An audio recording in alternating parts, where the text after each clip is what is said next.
Hello. If you were looking for a scare tonight, you've come to the right place. I'll be narrating an hour's worth of creepy horror stories that I found off of Reddit. So without further ado, These are their stories.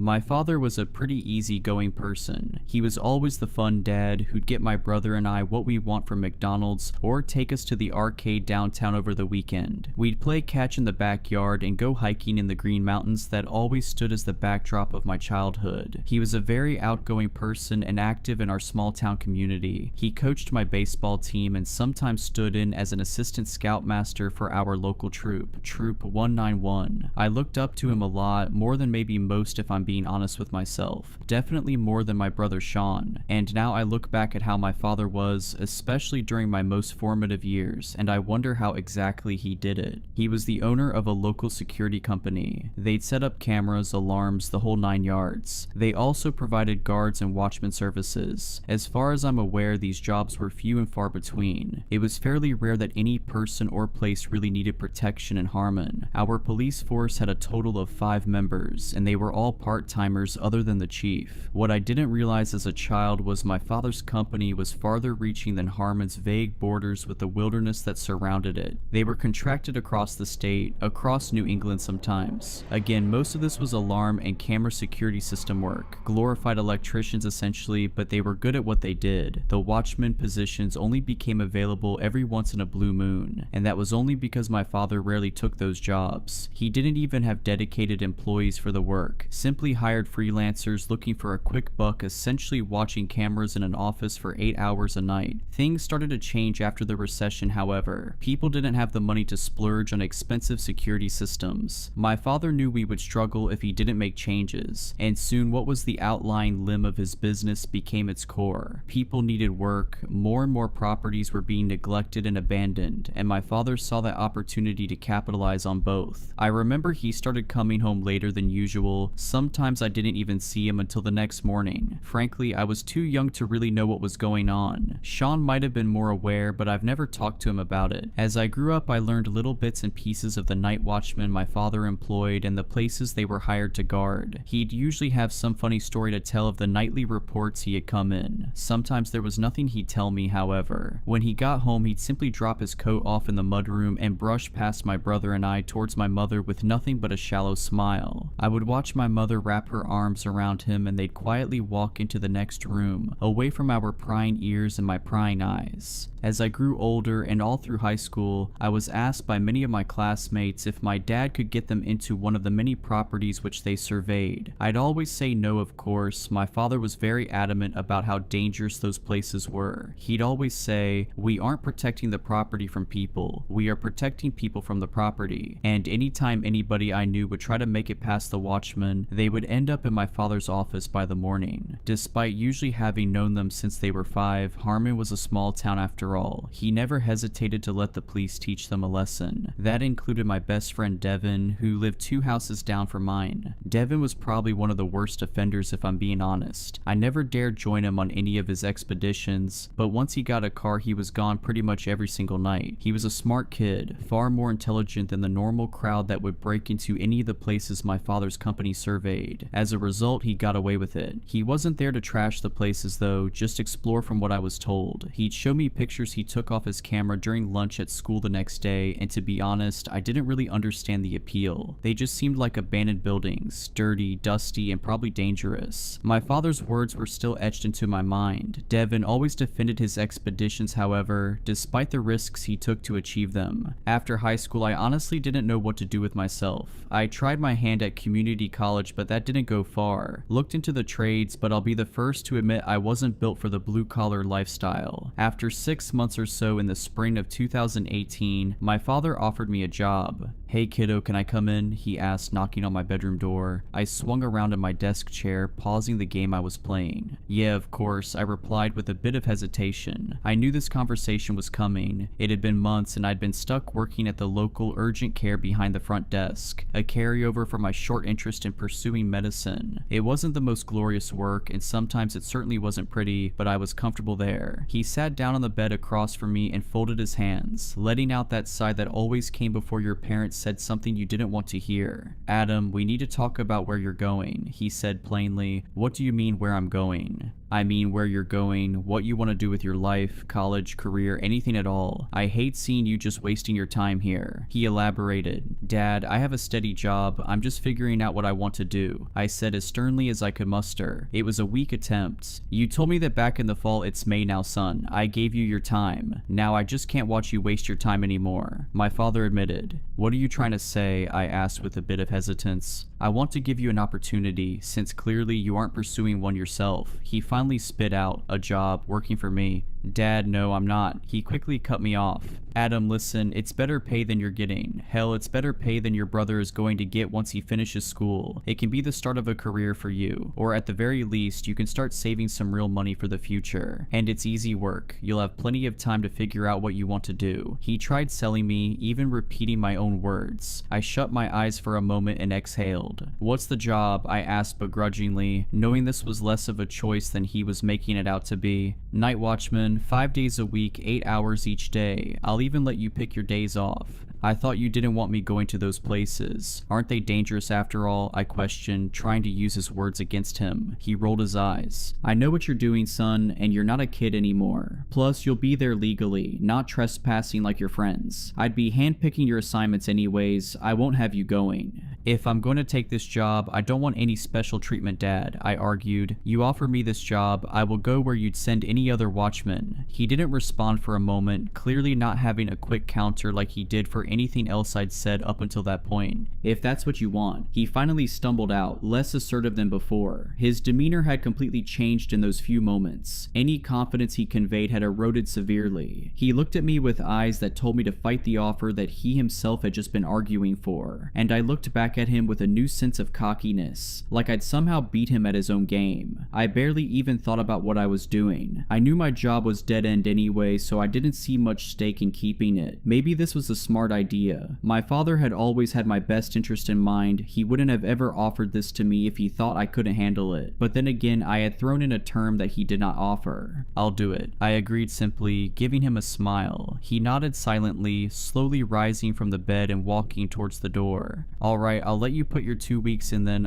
I guess we'll get to work. Looking forward to it, Dad, I told him. He bit his lip, looking like he was holding back something as he shut the door behind him. I didn't think twice about it, more interested in returning to my game than my father's minute facial expressions. In my own defense, I was 19 and I was stupid. After I'd finished up at the urgent care, my father started me out shadowing one of his other watchmen. His name was George, an older man in his early 60s. He had bushy gray hair with a matching mustache and always wore a shirt and tie to the job, despite my father insisting to me that just a solid black shirt and pants would do fine. George took his job seriously, but he seemed happy to take me under his wing when my father explained the situation. I worked with George for 2 weeks, watching over the light bulb factory that had closed about 10 miles outside of Harmon. I remember people talking about it the first couple of years after it closed. Devin went a couple of times, but I guess the owners were tired of the place getting broken into and my father was the man to call. George explained all the odds and ends of the job, when to interfere, when to make the call to the police, and how to use the camera system in the security trailer. Admittedly, upon first impressions, this might have been the easiest job of my life. The first week, nothing happened, and I mean nothing. George started letting me lead the perimeter walks, camera setups, and system checks, but other than that, we sat in that little office all night long. It took a bit for George to start talking, but once he did, I barely got a word in. It made the nights fly by, the man telling me his life story night after night in almost chronological order. He had plenty of time after all, we weren't going anywhere. The second week I had my first encounter. I had graduated from leading perimeter walks to soloing them. George assured me he was watching me the whole time and we had walkies if anything went wrong. I wasn't too worried though, the place had been dead all of the last week, and this week was shaping up to be no different. I rounded the corner of one of the old brick buildings into a courtyard before stopping dead in my tracks. Through the open window on my left, I heard the crackle of broken glass and the shift shifting of dust over the concrete floor inside. My heart dropped for a moment before I tried to regain my composure, pulling out my flashlight and shining it through the window. "Is somebody in there? This is security," I said as seriously as I could pull together. I waited for a moment but got no response, not a sound. I let out a sigh, pulling out my radio. "Hey George, I think I've got someone inside building 5. I dispatched." "You need a hand, kid?" he asked in a scratchy, gruff voice.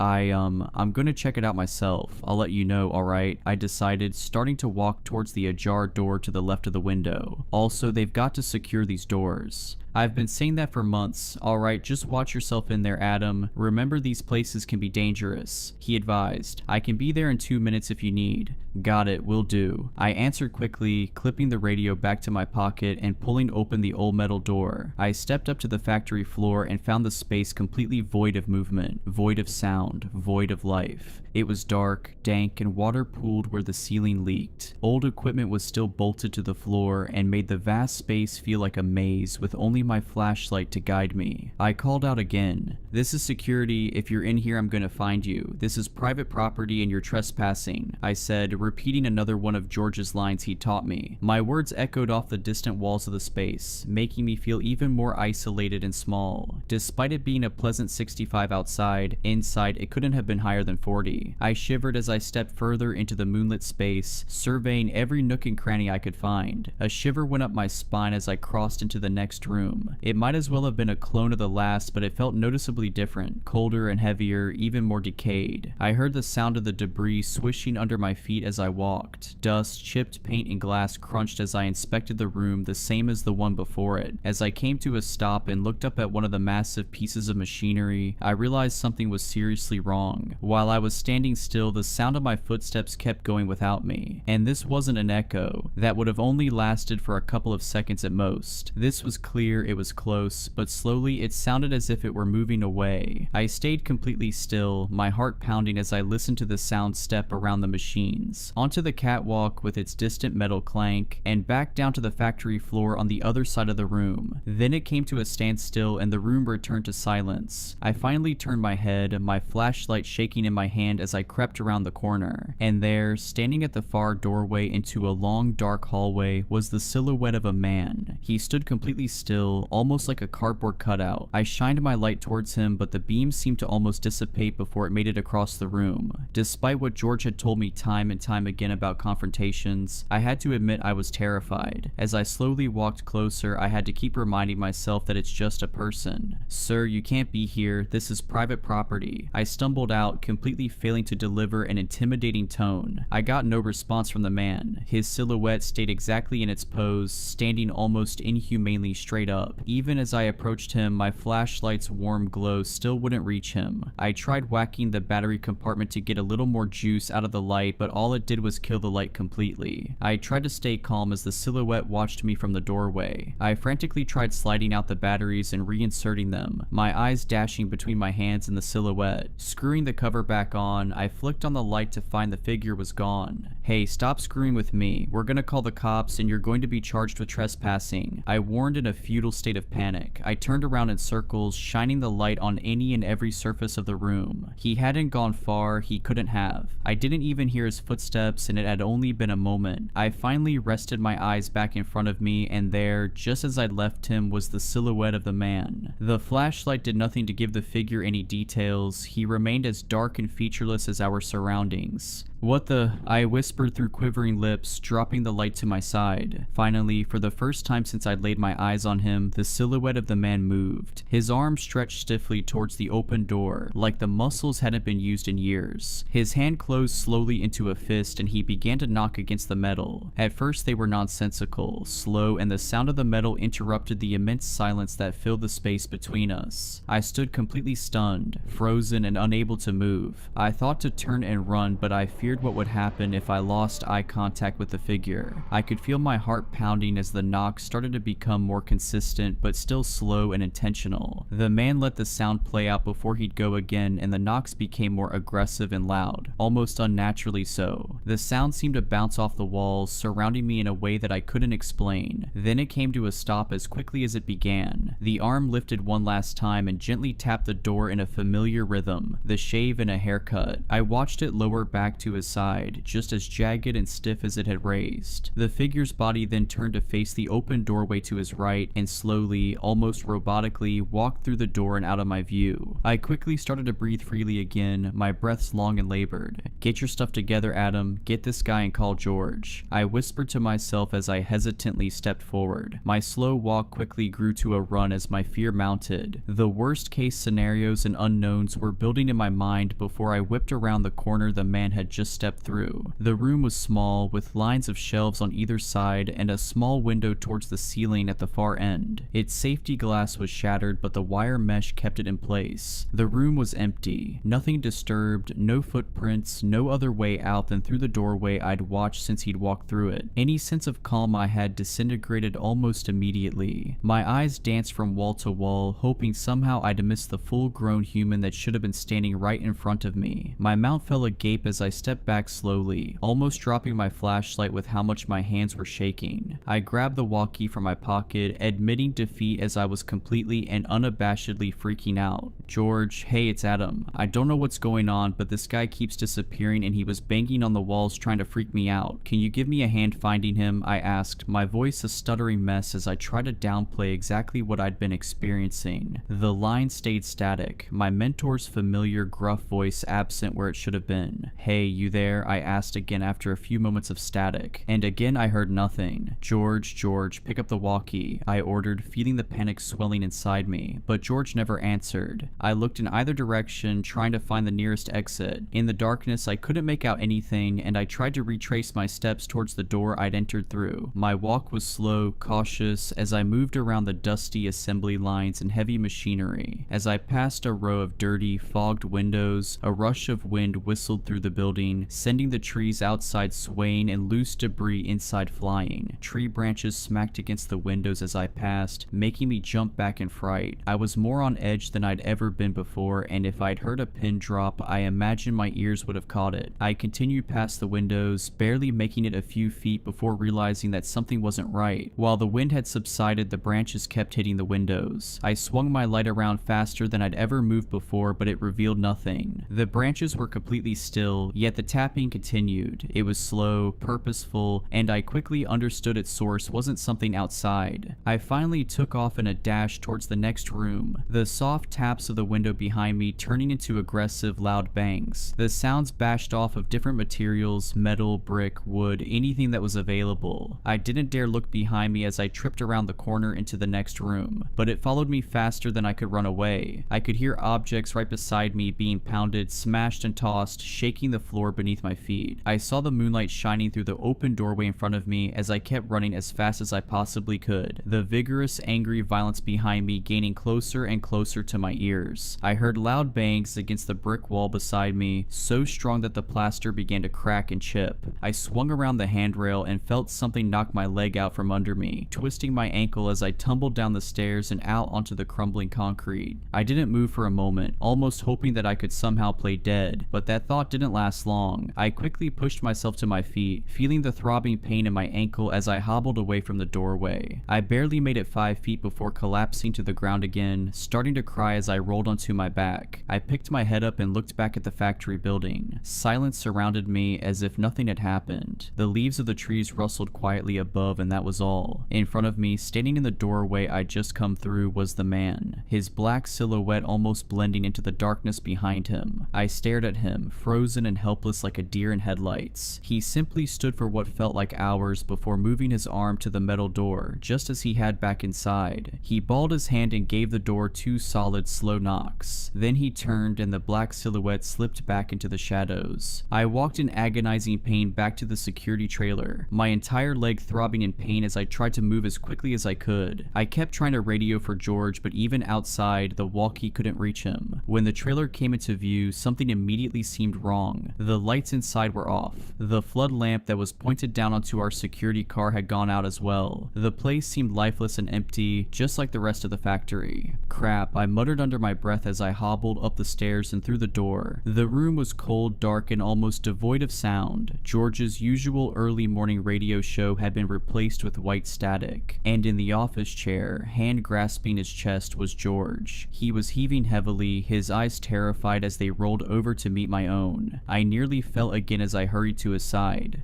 "George, what happened? I'm calling 911. It's going to be okay, I promise," I insisted, my months of working the front desk at an urgent care coming right back to me. I grabbed the phone off the desk and with trembling fingers dialed 911. I knew what I was looking at. I'd seen it more times than I'd like to admit. George was having a heart attack. The ambulance arrived within 10 minutes. Harmon Regional Hospital was only a few miles away, but it felt like a lifetime had passed as I tried to keep the man conscious. He never spoke, focusing all his efforts on breathing as I kept repeating over and over. We sat in the dark, with the sound of the radio static the only thing breaking the silence of the desolate property. Paramedics swung the door open, followed by the police who quickly took over the scene. George was moved onto a stretcher, his almost limp body carried out of the room. The paramedics took us both to the hospital, the police giving me a ride in the back of their cruiser. "So, what happened to you, kid? You look like you just went through hell," the officer asked as we pulled out behind the ambulance. My face was slumped against the glass, watching the desolate factory slowly disappear behind the trees. I tripped down the stairs inside one of the buildings, twisted my ankle and fell on the pavement, I said softly. "Thought you guys don't go inside unless there's suspicion of trespassing," he recalled. "Yeah, I thought I heard something inside, but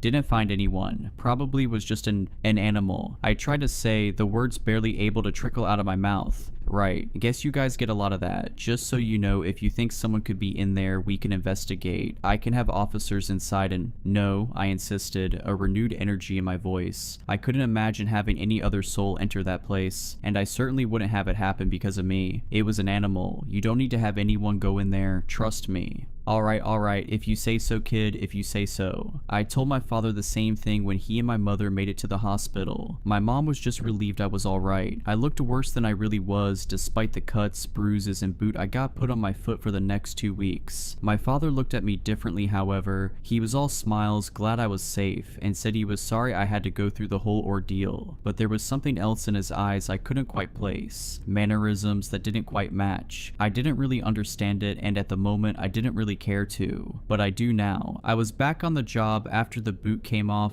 My dad got one of his other guys to cover the factory with George out of commission. He lived through the heart attack, but never went back to work at that factory. He never told a soul what happened in the time he was alone either, and I did the same. Not until right now. I worked for my father's company for a year and a half, and there are many things that I never understood about what would happen on that job. Long after the knocker, as I started to call him, but whatever happened always stayed there. And I didn't. Now I'm happy to say I don't have to work the nights. I don't even work in security. I live with my girlfriend Emma 2 states away, and I've been happy. Money is good, relationship is good, life is good. My time working as a watchman doesn't even cross my mind. It's always been covered up by something better. But last night I woke up in the middle of the night. Emma was still asleep, her dirty blonde hair having fallen over her face as she slept facing me. I couldn't help but smile. She always looked funny when she slept. I stretched a little under the covers as I adjusted and got ready to shut my eyes again. I let out a long breath before settling in again, rolling over and shutting my eyes. But just as quickly as they shut, they were quickly wide open again. I heard a knock on the glass, and then another, and then more. They were delicate but purposeful, almost rhythmic. It lasted almost 10 minutes and ended in the same way, a shave and a haircut. I've spent the entire day today trying to figure out what caused it. Wasted my entire Sunday. I tore the house apart and checked every inch of the exterior, every bush, every tree, anything that could reproduce the knock, but it was a dead end at every turn. In the back of my mind, I knew I was simply delaying the answer I already knew was right. Emma thinks I'm going crazy trying to find the source of a knock that wasn't even loud enough to wake her up, but she doesn't understand and I don't intend to explain it to her. Not yet anyway. I'm afraid to go to sleep tonight. I don't know what will happen. Maybe nothing, maybe the same thing, maybe something worse. The unknown worries me because the knocker isn't the worst thing I encountered on that job. And as much as he terrifies me, there are much bigger fish in the sea.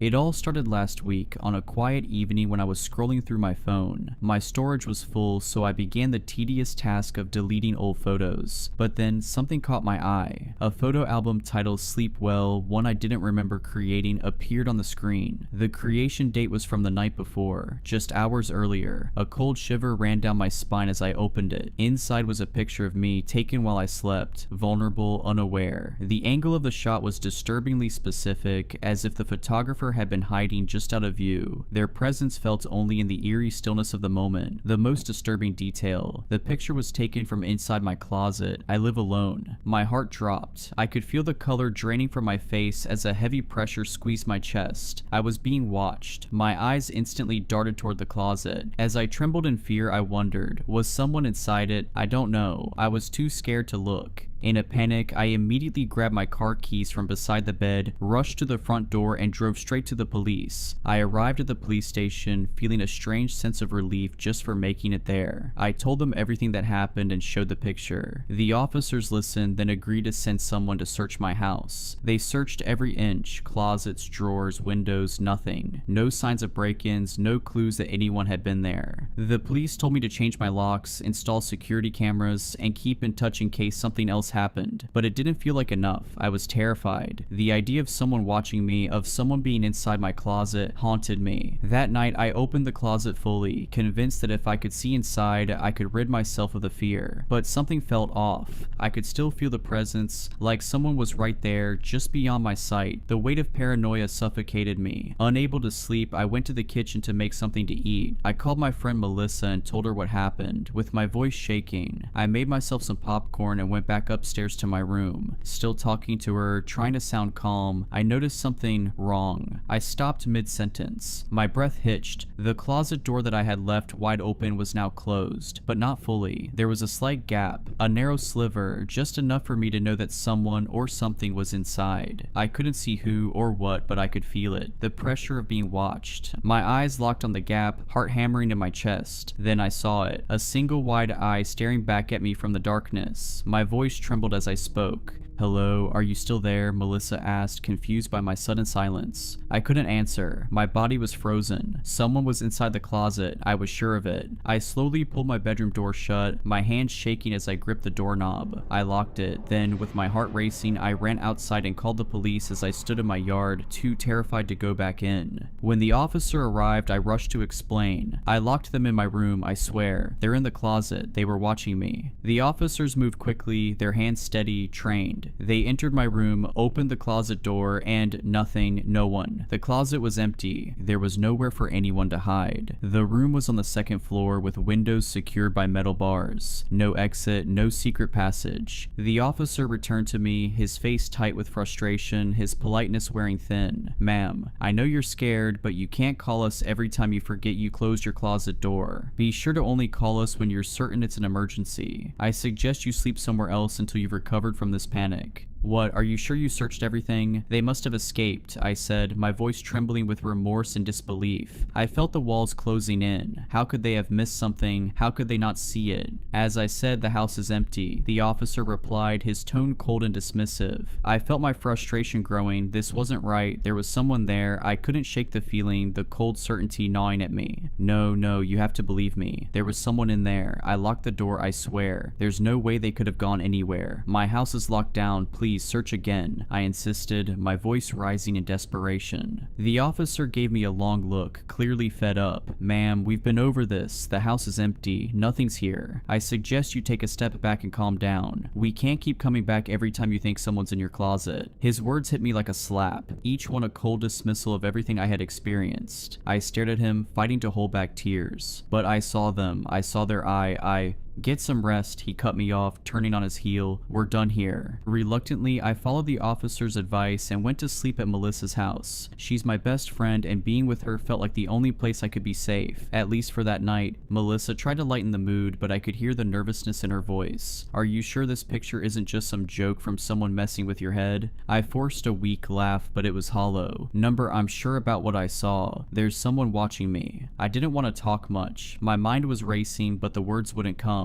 I hadn't been able to explain it properly to the police, and now I couldn't explain it to her. The fear was too real. Melissa's husband was out of town, so I ended up sleeping next to her. I was too scared to sleep alone. That night, I finally felt a little safer, a little less alone. The next morning, things felt better. Being with my closest friend gave me a sense of comfort. I ate breakfast, tried to distract myself, but there was one thing I couldn't shake. The picture. I had to know. I had to see it again. Melissa asked, "Can you show me the picture picture again. I didn't want to look at it, but I opened my gallery anyway. I could feel my heart thudding in my chest. I stared at the album for a moment before clicking on it. My stomach dropped. There was another picture in the album, a new one. I zoomed in. I couldn't believe it. It was a picture of me, but this time I wasn't alone. Melissa was lying beside me, just like the night before, but the perspective was wrong. It was too close. Whoever took the picture was right next to us, and in their hand they were holding something, a rag doll. The doll looked just like me, the same dark hair, the same clothes, the exact same features. Even the expression on its face mirrored mine. The doll was lying in the same position I was, as if it had been placed there beside me, sleeping. In the background I saw the shadow of who took the picture. My heart stopped. My hand shook as I dropped the phone. The safety I had felt with Melissa was gone. All that comfort I had wrapped myself in vanished, replaced with a cold, suffocating fear. I wasn't safe. I wasn't safe anywhere. Melissa tried to calm me down, but it wasn't working. My panic was too overwhelming, and she could see that I was shaking, unable to catch my breath.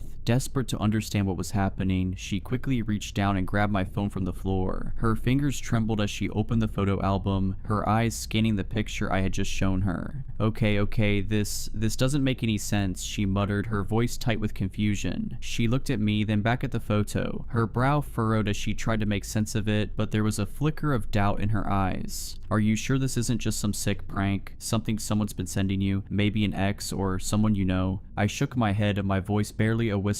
No, Melissa, I swear, it's not a prank, this is real. Someone's in my life, and they're watching me. Her expression faltered for a moment, and I saw her hesitate, her eyes darting nervously around the room as if she could feel the weight of something watching her too. Slowly, she handed the phone back to me, but this time I noticed her hand was shaking. Do you think they could be here too, in my house? She asked quietly, her voice laced with a hint of fear. I swallowed hard, my own breath catching in my throat. I don't know, but I don't feel safe anymore. I don't think I'm safe anywhere. Melissa's eyes widened slightly, and she stood up from the bed looking around the room. Her voice dropped to a whisper. I don't know, I heard some noises last night, but I thought it was just the house settling. I didn't want to say anything because I didn't want to worry you. The fear in her eyes mirrored my own. For the first time I realized I wasn't the only one feeling watched. I think we need to check the house just in case, she said, her voice trembling as she grabbed her phone, preparing to call someone for help. Her eyes were wide, her body tense, as she waited for my response. Melissa looked at me, her face pale with concern. We need to go to the police, she said, her voice firm despite the obvious fear in her eyes. You can't keep dealing with this alone. If someone's really doing this to you, they need to know. I shook my head, a knot of anxiety forming in my chest. The police won't believe me, Melissa. I've already been there. They searched my house and found nothing. They said I'm just imagining things. They don't take me seriously. Melissa's face softened, but her voice remained steady as she reached for my hand. Number.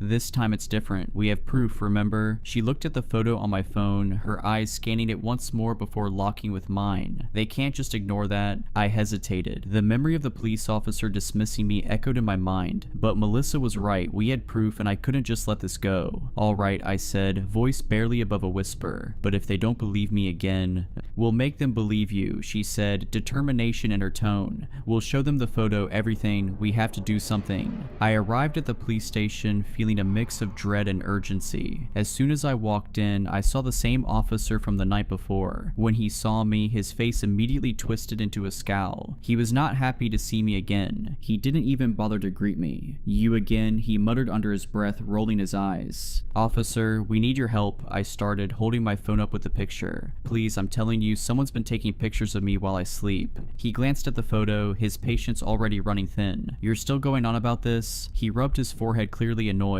I already told you, there's no sign of a break-in, no evidence of anyone being inside your house. What do you want me to do? Investigate every closet in the city? I could feel the knot of fear tightening in my chest as I desperately tried to explain. But you don't understand, this picture, it's not just a prank. Someone's still watching me. Melissa, who had been silent until now, spoke up. We don't have any more evidence, but we've checked everything. The house is empty, but she's still seeing things. This picture... The officer cut her off with a harsh wave of his hand. Enough with the photo. photo, he snapped, clearly not believing either of us. I've already done my part. If you two are gonna waste my time, I suggest you find another way to deal with this. He took a deep breath, then sighed in frustration, clearly not wanting to deal with this anymore. Alright, he said, I'll go to your place and search your house again, but don't expect me to find anything. The officer came with us, walking into Melissa's house like it was just another job. He searched every room with annoyance, even though we had already checked everything ourselves. We stood in the living room, the tension growing as we waited for him to come out. When he finally emerged from the last room, his face was contorted with anger. There's nothing here, he said sharply. No sign of a break-in. No one's been here, so stop wasting my time. I couldn't hold it in anymore. But the closet, someone was in there. They're still watching me. Please, you have to understand, I'm not making this up. He shot me an angry look, his voice turning cold. I've been through your house and I haven't found a damn thing. You really think I've got time for some prank, some sick joke? You two think this is funny? Melissa and I exchanged a look, both of us trying to process the officer's words. My heart sank as I realized the officer was done taking us seriously. This is ridiculous, he said, his voice laced with frustration. I'm not going to keep playing along with this. No more emergency calls. You two should find a way to get some rest instead of dragging me into your delusions. He turned and walked toward the door, leaving us standing in the middle of the room, shocked and speechless. The door slammed behind him with a finality that made my whole body tense up. Melissa just stood there, her face pale, her eyes wide with disbelief. Silence. Complete silence filled the room as Melissa and I stood there in disbelief. I need to go home. It's watching me, not you. Me being here is just putting you in danger, I said with my eyes welling up with tears.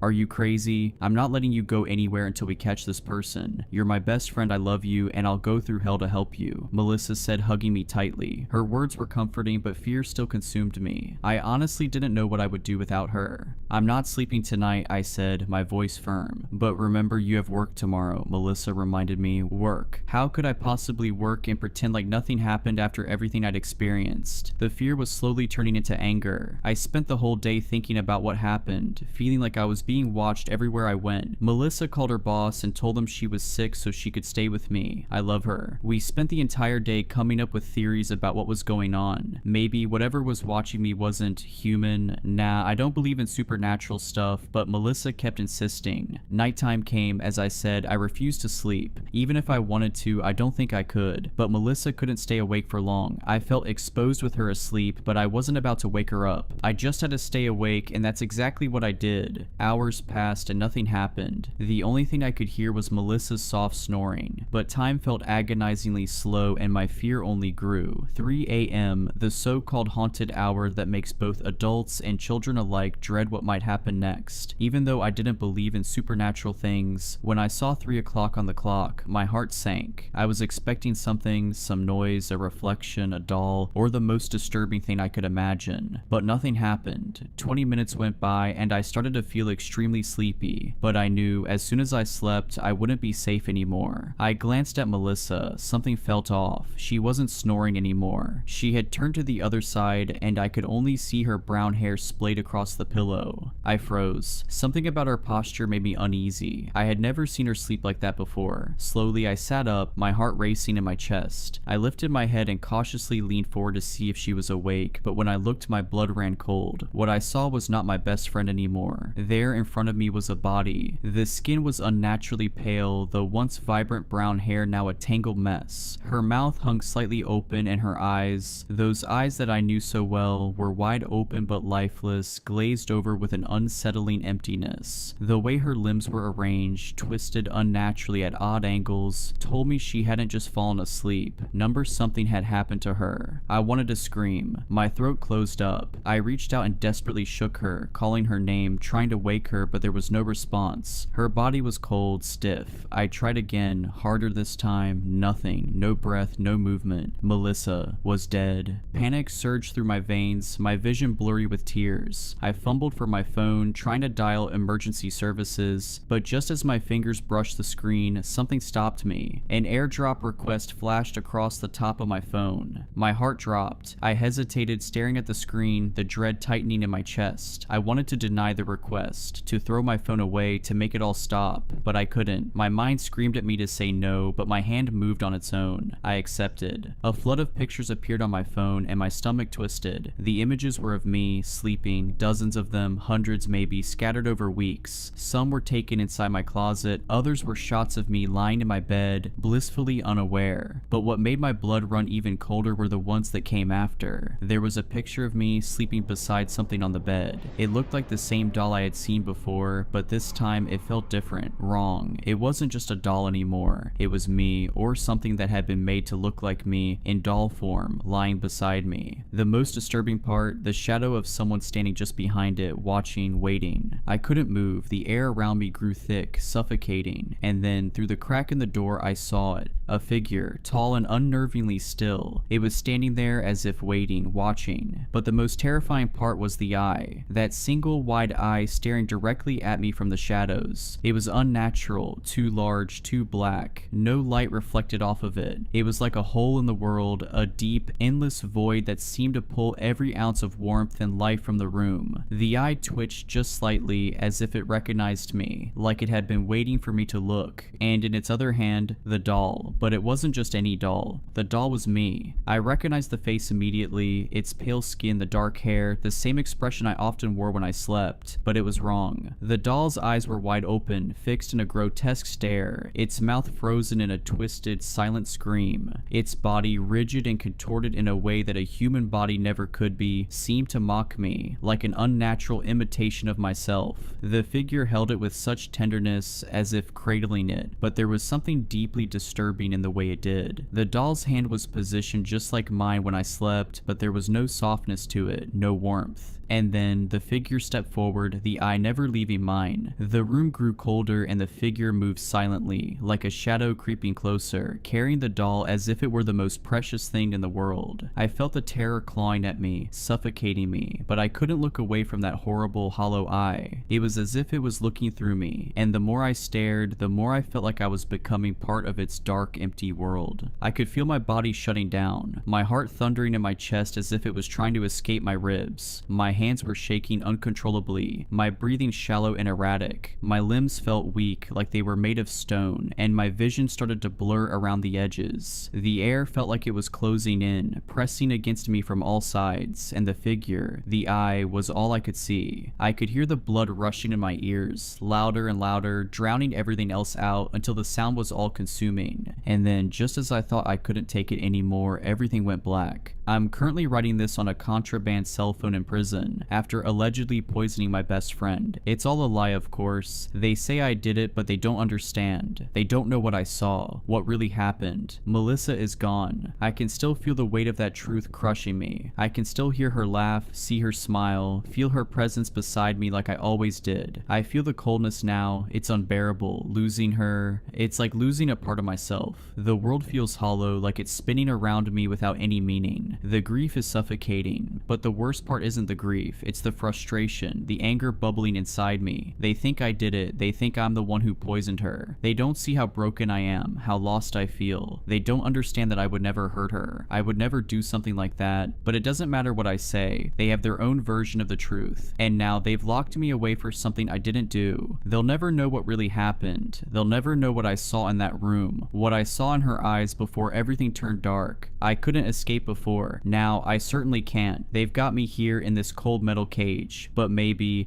I can. There's still one thing I can do. I'm the only one who could put an end to this, to everything. The figure is still watching me, I can feel it. That same eye, always lurking, always waiting. It's still out there haunting me. I thought maybe, just maybe, being locked up would give me a break from the constant fear, but no, it follows me. It's always watching. I don't know how long I can keep going, how long I can pretend that I'm okay. I can't take it anymore. The nightmares, the paranoia, the guilt, they all blur together. I miss Melissa. I miss her so much. I love you, Melissa. I always will. I can't wait to join you. I need to write this down. I don't know if it's for my own sanity or as some kind of warning, maybe both. Typing helps ground me, makes the shaking in my hands a little less noticeable. The doctors keep telling me I'm experiencing a psychotic break, but the puncture wounds on my back and the darkening birthmark on my palm tell a different story. My dad turned 63 yesterday. We always throw him a party at his house, the same house I grew up in. It's tradition. This year, something changed, something that had been waiting precisely 63 years. Family traditions are just rituals we don't question. That's what Dad always said whenever I asked why we had to keep doing the same things year after year. His eyes would always drift away when he said it, like he was remembering something he'd rather forget. Dad wasn't always this cryptic. Before Mom vanished, he was different, warmer, more present. We used to fish together on weekends, his calloused hands patiently untangling my line when I'd snarl it. Those hands would tremble slightly whenever his birthday approached, though I didn't understand why until now. After Mom disappeared, fishing stopped. The only constant that remained was his insistence on the birthday ritual, always on the exact day, never postponed, never altered. Even when I was finishing my master's thesis, even when he was recovering from pneumonia 3 years ago, the party had to happen exactly as it always had. The house itself sits back from the road, nestled in about 5 acres of dense woods, lush and green in the spring, blazing with color in the fall, but somehow always holding shadows deeper than they should be. After Mom vanished, I'd sometimes catch Dad staring out at those woods at dusk, whispering something under his breath. Once, I crept close enough to hear him counting backward from 63. When I'd ask what he was doing, he'd just say, "Keeping track of what's mine." I thought he meant the property. Dad's lived alone since Mom passed 10 years ago. At least that's what we tell people. The truth about Mom's disappearance is something Dad and I never discuss. Just like we never discuss the strange hourglass-shaped birthmark we both share on our left palms, or the fact that neither of us can remember anything about the night she vanished except the smell of ozone and damp earth, and the sound like wet leather being stretched over wooden frames. Sometimes I still hear it in my dreams, that sound, followed by Mom's scream cutting abruptly to silence. The police found one of Mom's shoes by the edge of the woods, just one. It was perfectly clean despite the mud all around it. When they brought cadaver dogs, the animals refused to enter the tree line, whimpering and backing away. One dog, a German Shepherd with an impeccable record, bit his handler when the man tried to force him forward. The search was called off after 3 days. Dad never cried, not once. He just sat in his armchair, rubbing that hourglass mark, staring at nothing. Dad's a creature of habit, and the birthday party is one of the few constants he clings to. Same small group of friends, mostly colleagues from the dusty archives where he worked before retiring. Same Jell-O salad recipe Mom used to make, same slightly off-key rendition of Happy Birthday. I always thought Dad was just honoring Mom's memory with these parties. The familiarity seemed to comfort him. Now I understand it was never celebration, it was obligation. Last week I called Dad to confirm the party details. The conversation was ordinary until I mentioned bringing my new girlfriend Eliza. "No," he said sharply, a panic in his voice I'd never heard before. "No new people, not this year." "Why not? Is everything okay?" His breathing was heavy on the line. "This is a difficult one, son. The 63rd. Best to keep it traditional."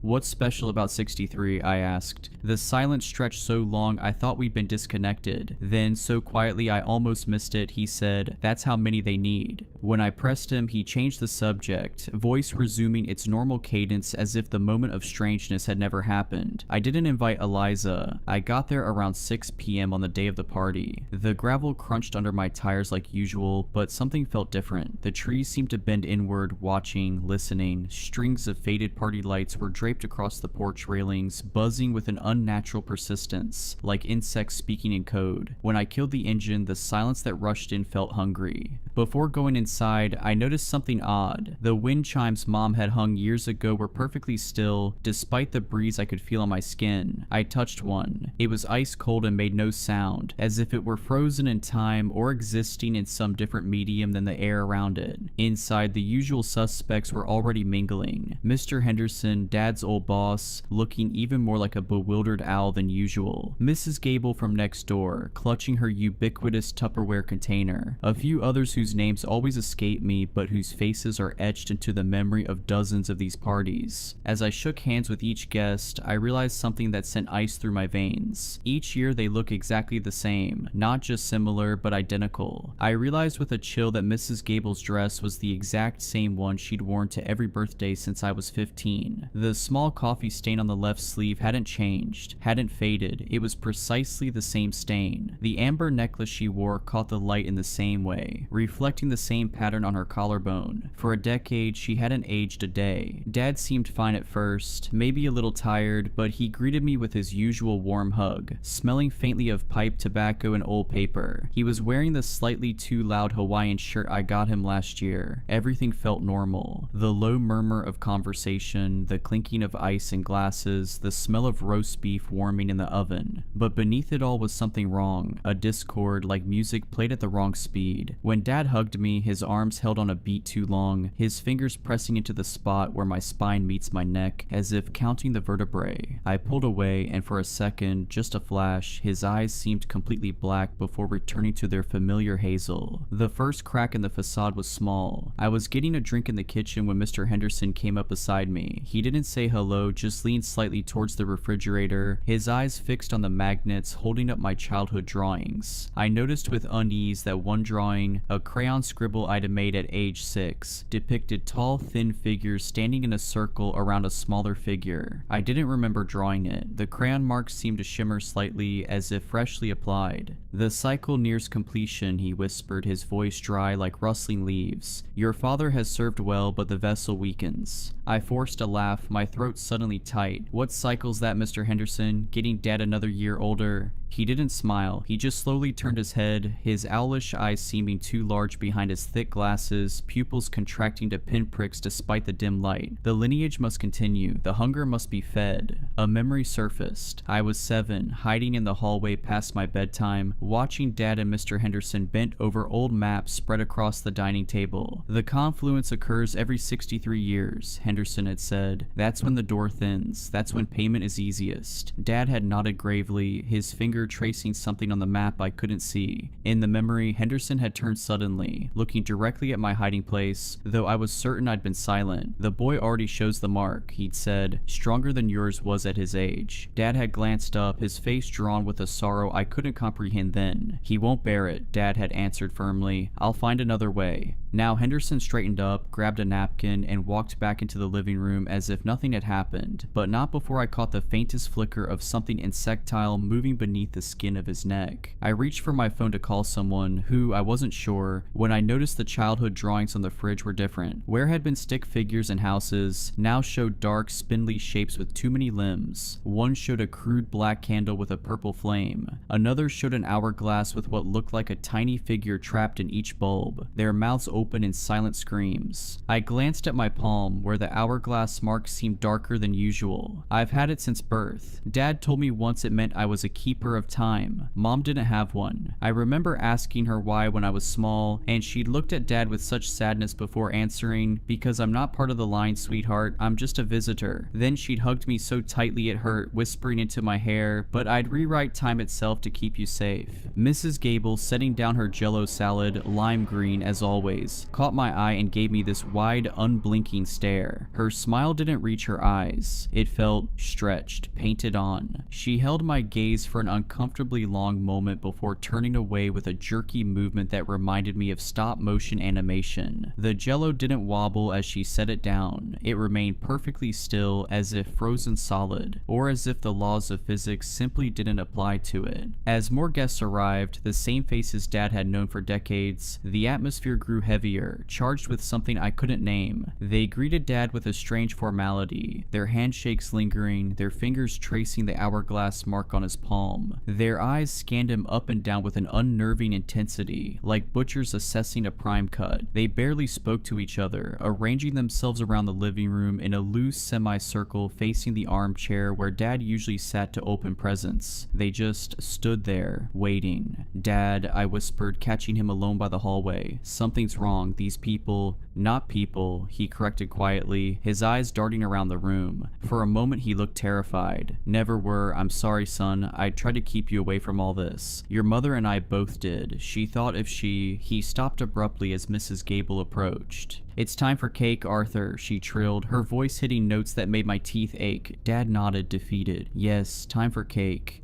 The usual cheerful chatter died down. The only sounds were the buzz of the porch lights and the ticking of the grandfather clock in the hall. A clock I suddenly realized I hadn't heard chime all evening. Looking closer, I saw the hands weren't moving, hadn't moved for years based on the dust accumulated on them. Yet the ticking continued, growing louder, more insistent, like a heartbeat accelerating with fear. Dad, caught in the center of their silent attention, started looking uncomfortable. He shifted in his chair, tugging at the collar of his Hawaiian shirt. "Well," he said, his voice a little too loud in the quiet room, "anyone want to hear about the new bird feeder I put up?" Nobody responded. Their eyes remained fixed on him. Mr. Henderson cleared his throat softly. "Arthur," he said, his voice regaining that dry, papery quality, "it is time." Dad swallowed hard. He looked at me, a flicker of something, horror, resignation, relief in his eyes. But then it was gone, replaced by a weary acceptance that was somehow more frightening than fear. He nodded slowly. Yes, I suppose it is." He glanced at me. "I'm sorry," he whispered. "I thought I could spare you this. I tried to break the cycle when your mother—" His voice trailed off. A memory hit me like a physical blow. Mom and Dad arguing the night before her disappearance. Mom's voice rising hysterically. "I won't let them have him. You promised we could end this." Dad's response eerily calm. "There is no ending it. Only continuing or transferring. That was the bargain." Mom had slammed her palm against the wall. "Your grandfather's bargain, not yours, not our son's." Dad's face had hardened. "Do you think I wouldn't break it if I could? The door must have a keeper. If not me, then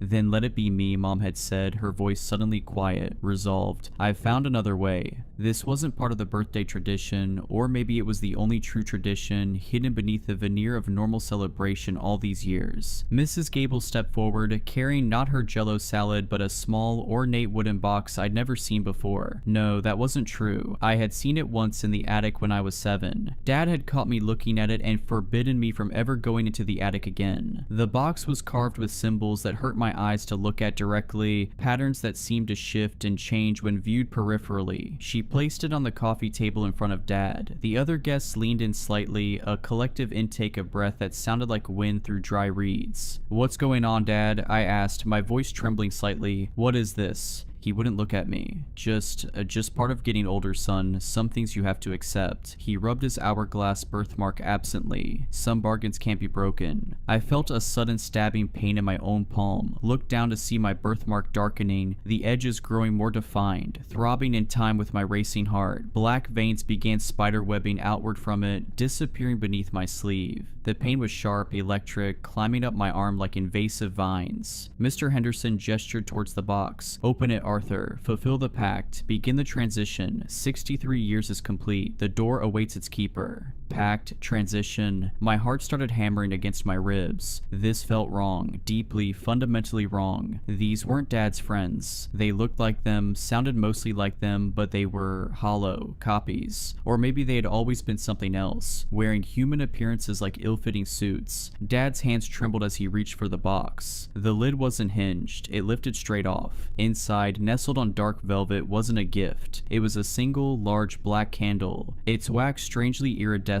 shifting like oil on water. There was also a small obsidian knife, sharp and wickedly curved. The blade seemed to absorb light rather than reflect it. "Dad, no," I pleaded, starting to stand up. Instantly, two of the other guests, men I vaguely recognized from Dad's bowling league, moved smoothly to flank me, their hands resting lightly on my shoulders. Their touch was cold, impossibly strong, fingers too long and jointed in too many places. I couldn't move. Panic seized me. "It's all right, son," Dad said, his voice sounding distant, strained. "It's the only way to keep things balanced, to feed what waits below. It's been this way since your great-grandfather found the door in the woods in 1835, the one that should never have been opened." "Like Mom tried to close it?" I asked, sudden understanding dawning. "That's what happened to her, isn't it? She tried to break the pact." Dad's eyes flashed with grief. "No one breaks the pact. She thought she could substitute herself, offer herself instead of us, but they refused her. They've always wanted our bloodline, the marked ones." His voice dropped to a whisper. "They took her anyway, as punishment." Mr. Henderson produced a match, struck it against the box. The flame flared unnaturally bright in the dimming light filtering through the windows. I noticed with horror that outside, though it should have been early evening, the sky had gone completely black. Not the darkness of night, but a void, starless and absolute.